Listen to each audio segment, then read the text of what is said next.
us a little bit about the project and how Screen Hits was created and why you decided to launch this such a big initiative? Yeah, so Screen Hits was launched in 2012. It originally started off as a business-to-business platform for the buying and selling of TV content. And this is like way back in 2012, and people were still sending DVDs out from, Los Angeles to Argentina or wherever it may have been. And it would take forever. And I just thought at that time, why wasn't there some sort of like online aggregator to bring all of the content from around the world into one place? And so we did that for a number of years, and it was growing slowly because I think the industry wasn't really ready to let go of the in-person markets. They weren't ready to kind of utilize technology in that way. But we started to see a really great shift, and we got really big clients like BBC, NBC Universal, Turner Broadcasting, that eventually came to us and asked us to create an aggregator for them for all of their channels. And that's when we really kind of started to see a shift in the market. We were really looking at how our business was going to continue to evolve with the industry. And we noticed there was like kind of this lull or like the slowdown of people really selling international rights, not going to a lot of the markets anymore. And we kind of started to investigate why people were not using our platform in the same way. And we were talking to one of our clients, and they said, oh, well, it was Disney. And they said, oh, yes, our mandate is pretty much to try to get as much of our rights back because we're going to be creating our own direct-to-consumer platform. And that was Disney Plus, obviously. And then we started to hear this with like NBC, with Peacock, and through Turner Broadcasting, we heard about HBO Max. And so we thought, my goodness, so how is our business going to adapt or adjust to continue to grow and be a part of this evolution? And we realized we had an aggregator. It's what we've been doing since 2012. And we weren't just aggregating content under the Screen Hits umbrella. We were working with multiple different brands and connecting those brands with the content, and then using an algorithm to help target those interested in acquiring that content. So we thought, what if we just kind of switched out the buyer and had the consumer? And we knew the consumer was all of a sudden going to have not just Netflix, but Amazon and Disney and HBO Max and Paramount Plus. And how are they going to find all this content? How are they going to navigate in this world? And I had this idea about 2 years ago, maybe a little bit longer. And I said, Alex, my co-founder, I said, do you think this is a crazy idea? He goes, of course it's crazy, but go for it. We should go for it. And I remember I said, well, before I tell the board, let's just put like some sort of small demo together. Let me call a few of our partners and just kind of see the reaction that we get. And it was just brilliant. Yeah. The reaction. Yeah. So you were one step ahead of the game from the very early start. I mean, you were already seeing this trend of all these companies launching their own streaming services and OTT. And that's when you came up with the idea. I mean, crazy, but completely logical. Yeah, no, and everybody kept saying, but well, why would you want to compete against Google and Amazon and Apple Plus and Samsung Plus? And I said, they're aggregating, but they're doing it in a very different way. I mean, some of them have their own original programming that they're pushing. Some of them are competitors in that space because they're competing for subscriber numbers for content. We're not going to ever create our own content. We don't sell positioning on our platform. Mm-hmm. We are working with the partners we've been working with since 2012. And so it really made a lot of sense. And I always kind of say, Spotify entered into the music game with these massive behemoths. They had Apple Music, they had a Pandora, they had a lot, and they were still able to kind of find a way to connect to the consumer and become the number one. Yeah, because you're not really a competitor. What you're doing is actually bringing all of those together and making it easier for the viewer to find everything in one place. So exactly. It helps to minimize churn. And I always say that, I mean, I use it a lot, and I have a lot of the top streaming apps, and my husband, we love watching TV, but his go-to was always Netflix. That's just his go-to because it's been around for a very long time. Yeah. We're all used to it. It's on our remote controls. But then if he doesn't find anything, he might open up Amazon to rent something, and then he's just done. And then he goes, I'm going to go read a book. But now with Screen Hits, he actually is able to discover great content through BBC iPlayer, through Stars, through Disney. And not because he's maybe opening up each of those apps, but he can see what's trending in one place across all of them. So at the point of discovery, he's able to see content from all of the different apps we pay for. So Yeah. maybe, a year and a half ago or 2 years ago, we would have thought, we're not even using these other apps because all we use is Netflix, right? Yeah. But now we actually are getting the most out of all of our apps, and we see the value and benefit in them. And that's what Screen Hits helps people to do. Yeah. So Screen Hits, how does it really present all of the different options? Is it sorted by app? Is it sorted by content, by preferences? How does it really work? So there's 3 ways for discovering content. So there's the traditional way that you just see when you go to any sort of app where you have the carousels of what's trending, what you've been watching, what's recommended based on algorithms on your preferences, but it's across all your streamers. So that's one section. And then there's another section, which is like a TV guide. So, right now here in the UK, if you were to go to Sky, you would see all these channels, but we don't have those channels. We actually have the streaming apps icon. And then we some of our streaming partners want to program that out.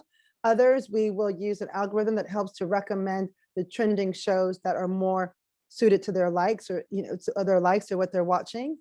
And the third way is our TV friends section, where you can actually just quietly tap in and be a fly on the wall and see what your friends are watching. It's kind of like the Tinder app of dating for TV. So you kind of just swipe through, I don't like, save to my watch list, I want to watch now. And that's actually proving to be one of the #1 ways people are discovering content, and they're having a bit of fun with it, and they can share content with their friends. Yeah, because it makes it a shared experience. It's not so much just you, but people always want to know what's the big show, what's the next hit, what's the big trend of the moment, and that kind of thing really lets you. Yeah, because they trust their friends, right? Yeah. So they kind of feel like they use their friends as a filter, and it's just too much. No one has time. We're exhausted at the end of the day. We don't really want to come home and open up one app, then open up another app, and then open up another app, and then when I was kind of growing up in the industry, living in LA, there was billboards for every single film or TV show that came out. You couldn't miss it. And now you don't really see that anymore. You kind of see promotions for subscription services that has a lot of content, but there's so much content, you don't really see this. So you have to discover content through friends and word of mouth. And I'm really happy our platform is finding a creative way to do that, integrating tech. Yeah, that's a great solution. Because I think the biggest problem now is that there are too many options. There's so much out there, too many options, and it's really impossible to know everything that's out there. And in the end, you end up not watching most of it because either you don't know it's there or you don't have the time. I think this initiative is really like a very good solution for that particular problem. So listen, I've been browsing through the website, and I see that you've partnered with the biggest names in the streaming world. I mean, the biggest one, Netflix, Amazon, all the big ones are there.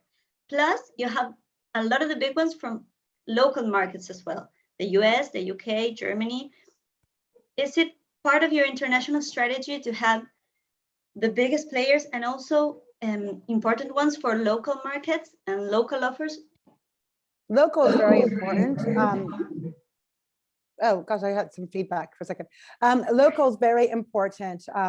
It's international is important as well, because they're creating global content, and a lot of the big streamers are really investing and creating content, not just from America anymore, but from all over, and you can see that amazing content on their platforms. But like, for example, in Argentina, we want to have Contar, we want to work with Contar, and in Colombia with RTVC, Caracol, and it's the same in every country because they have the best content from that region. And then we curate it with some of the big global behemoths that people have, and we actually don't kind of force people to add any service. People go on to Screen Hits and they can add their existing streaming services to the platform, so they kind of create their own channel lineup, and we try to encourage them to always add the local content as well, making it very easy for them. And we do have some default channels with companies like Bloomberg, for example, or Lionsgate, where people can discover this great content also, even if they weren't to add it as part of their lineup. Yeah. But it's Well, you important. And mentioned, I think one of sorry. the things is, oh, sorry, I was to say one of the things, you know, when we wanted to help with the frustration of all this content is we didn't want to be a universal search. So there's some aggregators out there where they pitch, oh, you can search whatever you want and you can find it, it will tell you where to watch it. And that's great. That's a service that needs to be there. But we wanted to streamline that process and to just bring the best of the best in the market to the consumer and help them to organize that within a very nice, easy to use software as a service app, I guess you can call it, and then offer them bundles and discounts to actually add more services and to see it's actually not that much more expensive if you want to add these 5 or 6 different streaming services that are going to really round out your content selection across all different categories. Mm-hmm. Yeah, so it's a very varied offer. I mean, and it's very, how do you say, customized to each user, right? So you were just talking and you mentioned 2 Latin American countries. And as you know, we are based in Latin America. We are in Uruguay. So is Latin America an important part of your international strategy? It's very important, and we're launching tonight. So, oh, really? Yeah. So, Tonight. some point tonight, screenings will be live in Argentina, Mexico, and Colombia. It's very important for us. Yeah. It always has been important for us, and it's a massive market, you know. And I think that as more and more people are looking to kind of take control of their media consumption and what they're watching, and more people are on their Android phones, or they're getting smart TVs, or they're getting access to a tablet or their laptop, and that's where they're watching content.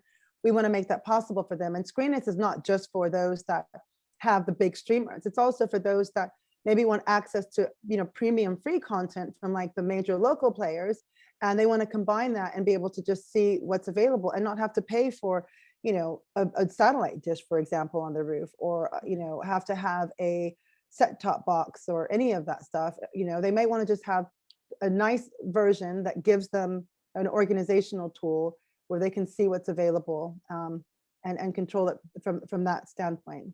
Mm-hmm. Well, you'll have to let us know how the launches went, because we'll, you know, we're over here, we'll have to keep an eye out for that. So listen, I have a different kind of question to ask you, but, you know, being an entrepreneur is always hard. Starting a new business, a new initiative, launching something new is always hard. But I think it's even harder to do so being a woman in this industry. I mean, that always presents special challenges. What was your experience like launching this new initiative and taking on the reins on such a big project, being, well, a CEO woman in the industry? Yeah, I mean, I think, you know, it has been really hard over the years. You know, I've been at this game since, gosh, I think 1998, 99. I got my first job in media. And, you know, it was a different time then. And I kind of just really pushed through, and I got really great jobs and I had great opportunities. You know, but I always felt that my wings were clipped, or I wasn't really being trained to be in really senior executive positions, like, you know, executive vice president or a president. I never saw that path for me. And I also saw great things that I did taken from me and given to men. So that was a bit hard. But I didn't really, it didn't really make me upset. I just kind of felt, oh, that's just one obstacle that just, you know, fallen in front of me. I'll just have to climb over it or go around it. And it actually ended up being a lot of very strong, powerful people in finance and in media that has come to support me over the years. And there was a guy named Rick Cole, who was at Turner Broadcasting, that when he awarded Screen Hits as the tech company to develop their aggregator for their internal sales for all their channels, they had the biggest tech companies in the world pitching for that business. And you know, he gave Screen Hits a break. We had a great product, we had a great team, we had the experience. He loved the innovation that we were doing, and he took a chance on us. And that really changed the direction of my company. And so while there might be, you know, 99 people that say no, there's one person that can say yes and completely change that. And I always try to focus on that one person. And I remember in 2012, when we went to launch at MIPCOM, we had like the whole team there and some of our investors, and we were really excited, and we had meetings with all the big companies. And there was this one guy that sat down with us and heard our pitch. And then he kind of looked at me and said, well, I've seen many companies come with this idea, and they all failed, and you'll fail too. And I just couldn't believe somebody said that to me. Encouraging. Yeah. And I just thought, okay, well, it's not gonna happen. Yeah. But I think that must happen all the time, and people could be so bold to tear down people's dreams. But that's when I knew I had something. So yeah. I mean, people who are down will always try to pull you down too. I mean, nobody that's high up and successful is going to be stepping on you like that. I mean, that's really, yeah. I mean, I think that's people were like, why do the big companies want to work with you? Like, why would Netflix want to work with you? And why would Disney want to work with you? And why do these people want to be associated with a small company? And it's like, well, they see innovation. You know, Netflix was once a small entrepreneurial company coming up and, you know, competing with like the biggest studios. And, you know, every company started off as an entrepreneurial company. And these companies, they see innovation. They see that just because somebody is a small company doesn't mean they can't have a great idea that can blossom into something incredible. And, you know, Disney's whole motto is, you know, we are wherever the customer wants to be. And they're all about making the customer's journey and experience as perfect as possible. So they would never not work with somebody just because they're small. And these large companies have just, you know, really stepped up, especially with everything that's been going on over the past few years, and have supported me as a female tech entrepreneur to have a chance to actually build a significant company in their space. And I'll forever be grateful for that. Yeah. Yeah. So it was hard, but you did have a few people who supported you, and with your personal strength, I mean, you managed to pull through. That's a testament to your own strength, really, because even in well, and also my dad, because I remember, I think it was like, gosh, and like 5 years in, I was like, oh God, this is really hard. And he goes, I know, just give it 10 years. I go, 10 years? I have to have children and get married in that time. You started late. You should have started younger. 10 years. It's never too late. I mean, if you're doing it, it's not too late. It is what it is. Yeah. But it came really around 8 years, 8.5, 9 years. So I'm really happy that I, you know, followed my father's advice, because I think people quit too early sometimes. Yeah. And who would have thought that everything that's been going on this past 2 years might have actually helped the idea and the business? Because, you know, with COVID and the pandemic and everybody staying at home, OTT and streaming platforms have really exploded. So even if it completely did. Yeah. So it just changed everything. I mean, it's awful. It's a tragedy. It's a tragedy. But on the TV side of it, it was super helpful for content creators, for content producers, for everybody that's offering content. Now they have this massive audience internationally of people who have to stay home and who need to be entertained and who need to entertain their kids. And I mean, I think the streaming platforms went from, to like the main option in everybody's homes.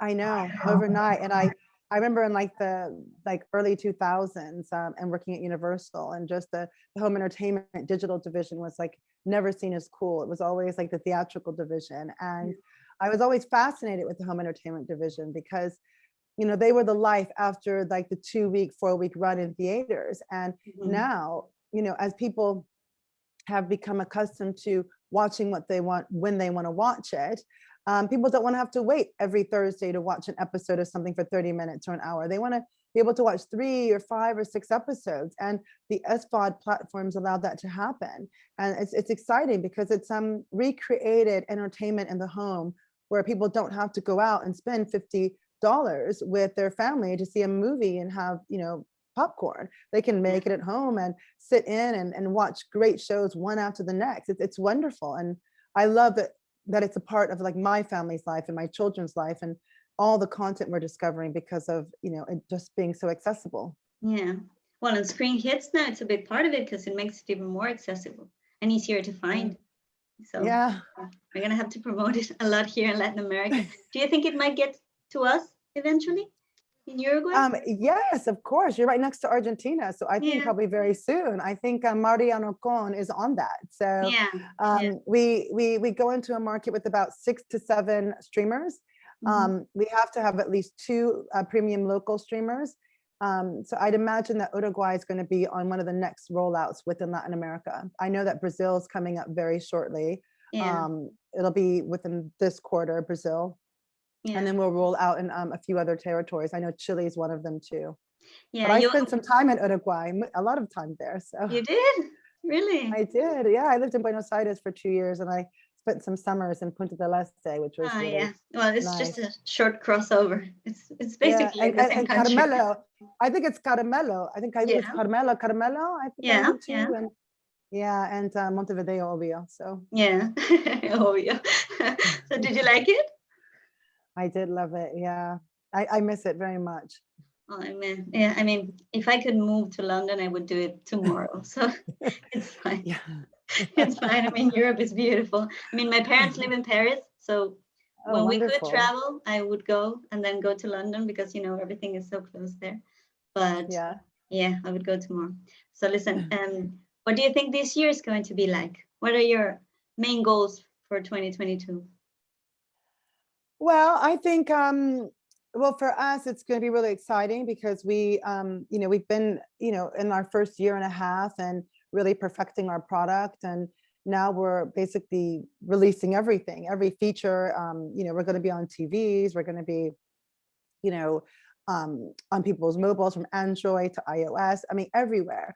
And so that's really exciting for us. And there's some new screens that are coming out to consumers that we'll be involved in, and a different way of watching content and streaming content. And we're doing a lot of innovative things that people really haven't thought about to kind of get in front of the consumer. So that'll be exciting.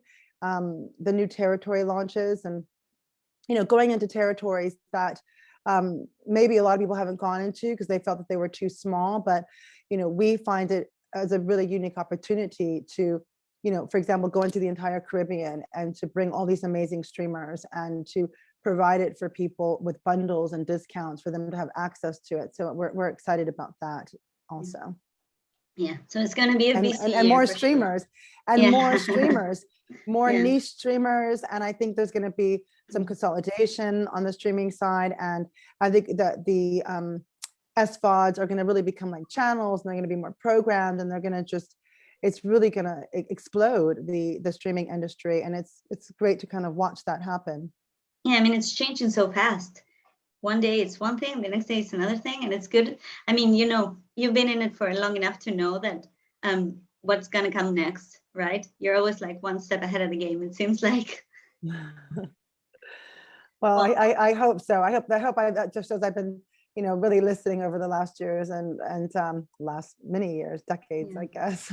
Yeah. But yeah, no, I think it's always just listening to our partners and listening to the customers, and we get really great data.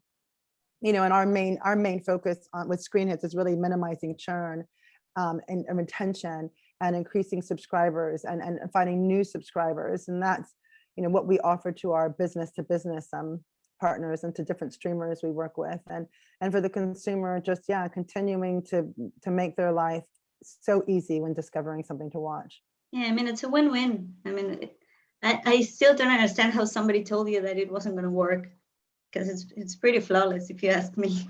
It's a win-win for everybody. So Yeah. listen, I don't want to take up a lot more of your time. I know it's very late there. It's almost 10.